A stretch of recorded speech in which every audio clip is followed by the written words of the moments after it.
नूरपुर नगर के राजा बजीर सिंह और पड़ोसी राज्य किशनगढ़ के राजा राजबीर सिंह के बीच भयंकर युद्ध चल रहा था।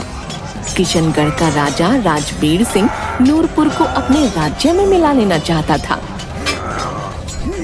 युद्ध 15 दिनों तक चलता रहा।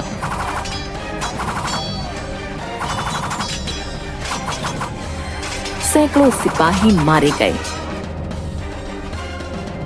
लेकिन अंत में राजबीर सिंह को रणभूमि को छोड़ भागना पड़ा और बजीर सिंह इस युद्ध में विजयी हुए। लेकिन युद्ध में अधिकतर राजकोष खाली हो चुका था और धनापूर्ति के लिए चिंतित बजीर सिंह की तबीयत बिगड़ती जा रही थी। बजीर सिंह अपने महामंत्री से,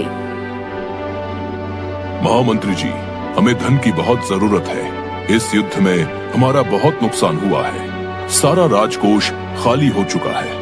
हमें जल्द से जल्द धन की व्यवस्था करनी होगी। हाँ महाराज, हमें इस विषय पर सोचना होगा, क्योंकि जब तक धन की जरूरत पूरी नहीं होगी तब तक राज्य का कार्य चलाना मुश्किल होगा। महाराज, आप अपने पुराने महल में छुपे खजाने को क्यों नहीं निकलवा लेते? महामंत्री जी, आपको तो पता है कि उस खजाने तक सिर्फ वही इंसान पहुंच सकता है जो ईमानदार, निस्वार्थ और उसके साथ साथ बुद्धिमान भी हो। जब भी कोई उस पुराने महल में गया है, कभी वापस नहीं आया है, और ये बात गांव के लगभग सभी लोग जानते हैं। और ऐसा कोई व्यक्ति नहीं है जिसके अंदर लालच ना हो, और आज के समय में ऐसा व्यक्ति मिलना असंभव लगता है। आप मुझे कुछ दिन का समय दीजिए, मैं ऐसे इंसान की जरूर तलाश करूंगा। महामंत्री ये जानते थे कि उस पुराने महल में जाने के लिए हिम्मत के साथ साथ हौसला भी चाहिए, और ये दोनों चीजें हमारे सैनिकों में नहीं है। महामंत्री ने बहुत ढूंढा, पर कोई भी ऐसा व्यक्ति नहीं मिला जो उस महल में जा सके। उन्होंने बहुत जगह ढूंढा, पर कहीं ऐसा व्यक्ति नहीं मिला। महामंत्री परेशान होकर बैठ जाता है। क्या करें? कोई भी ऐसा व्यक्ति नहीं है जो उस महल से खजाना ला सके।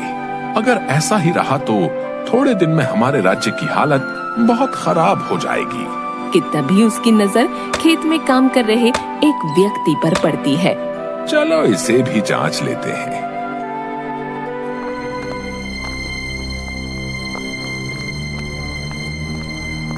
महामंत्री उसके खेतों की तरफ से जाते हैं और रास्ते में चलते वक्त कुछ सोने के सिक्के खेतों में गिराकर आगे बढ़ जाते हैं।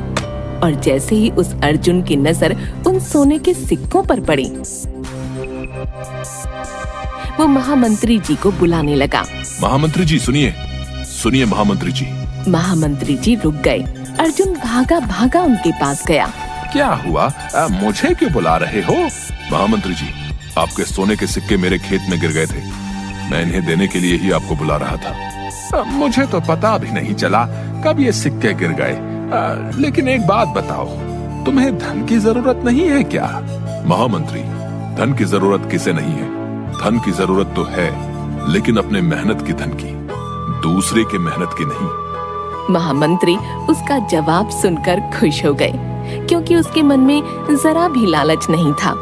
महामंत्री ने पूरी बात अर्जुन को बताई।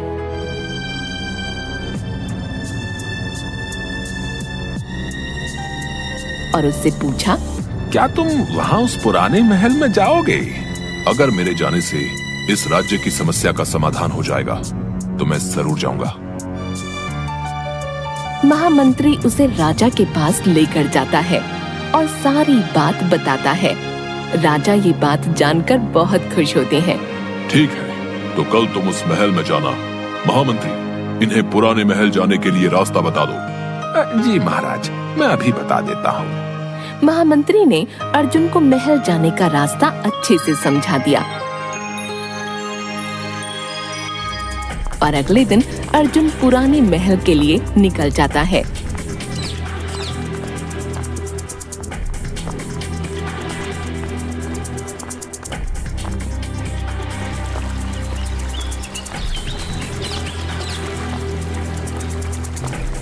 और बहुत दूर चलने के बाद वो महल पहुंच जाता है।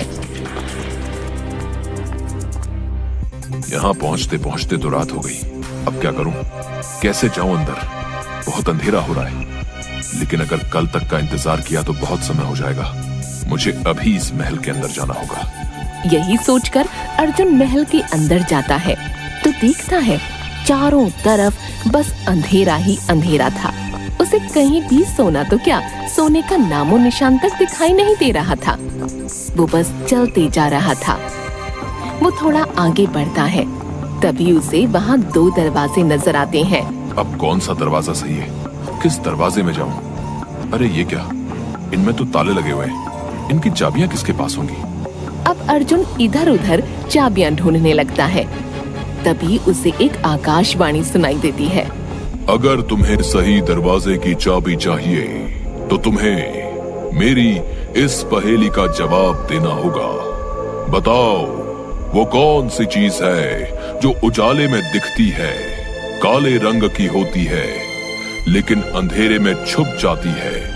अर्जुन परेशान हो जाता है और कुछ देर दिमाग पर जोर डालने के बाद कमरे में इधर उधर घूमने लगता है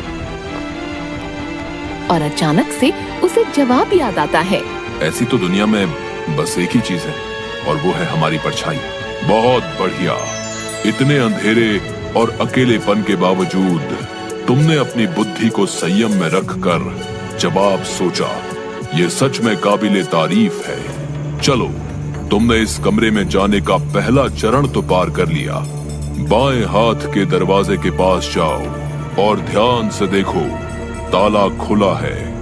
अब जैसे ही ये दरवाजा खुलेगा तुम्हें एक बड़ा कमरा दिखाई देगा, जिसके एक शोर से दूसरे शोर तक जाने के लिए तुम्हें कुछ कठिनाइयों का सामना करना होगा। कठिनाइयों से तुम्हें गणेश जी ही बचाएंगे।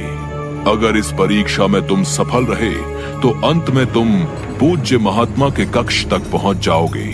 ये तुम्हारी बुद्धि और ईमानदारी की परीक्षा है। अर्जुन आगे बढ़ता है और उस दरवाजे से अंदर जाता है। वहाँ उसे महल का एक बड़ा कमरा दिखाई देता है और ठीक कमरे के दूसरी तरफ एक और दरवाजा। अब मुझे उस दरवाजे के अंदर जाना होगा, लेकिन आकाशवाणी ने कुछ मुश्किलें आएंगी ऐसा कहा था। वो क्या है पता नहीं। अर्जुन एक कदम आगे बढ़ाता है। कमरे के फर्श पर लगे पत्थर अलग अलग रंग के चमकने लगते हैं और एक तरफ से उड़ता हुआ पत्थर आकर उससे टकराता है और उसे घायल कर देता है। इससे पहले कि अर्जुन कुछ समझ पाए, वहाँ पर बहुत सी चमगादड़ें उड़ती हुई उस पर झपट पड़ी। ये क्या हो रहा है?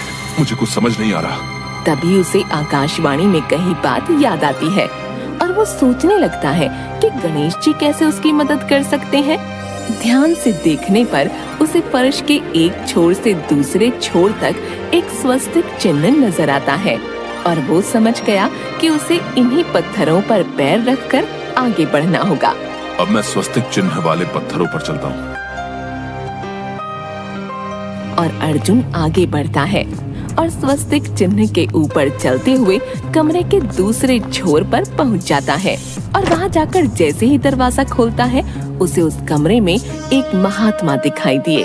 आ गए तुम। मुझे तुम्हारे जैसे दिल के साफ, बुद्धिमान और सच्चे इंसान का वर्षों से इंतजार था, ताकि इस खजाने को तुम्हें सौंपकर मैं स्वर्ग यात्रा पर निकल सकूं।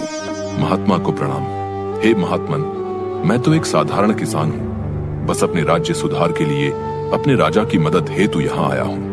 वो सामने का पूरा कक्ष सोने, चांदी, हीरे और जवाहरातों से भरा हुआ है। अब तुम जाओ और इस खजाने को भी ले जाओ। ये बोलकर महात्मा वहीं पर विलीन हो गए और अर्जुन जाकर उस कक्ष को खोलता है जो पूरा खजाने से भरा हुआ है। आखिरकार मैं अपने कार्य में सफल हुआ। धन्यवाद ईश्वर, धन्यवाद। उसके बाद महल से सिपाही बुलाकर रथ पर सारा खजाना लादकर राजमहल आ गए और राजा ने खुश होकर अर्जुन को अपने राज्य में सलाहकार के पद पर नियुक्त कर दिया।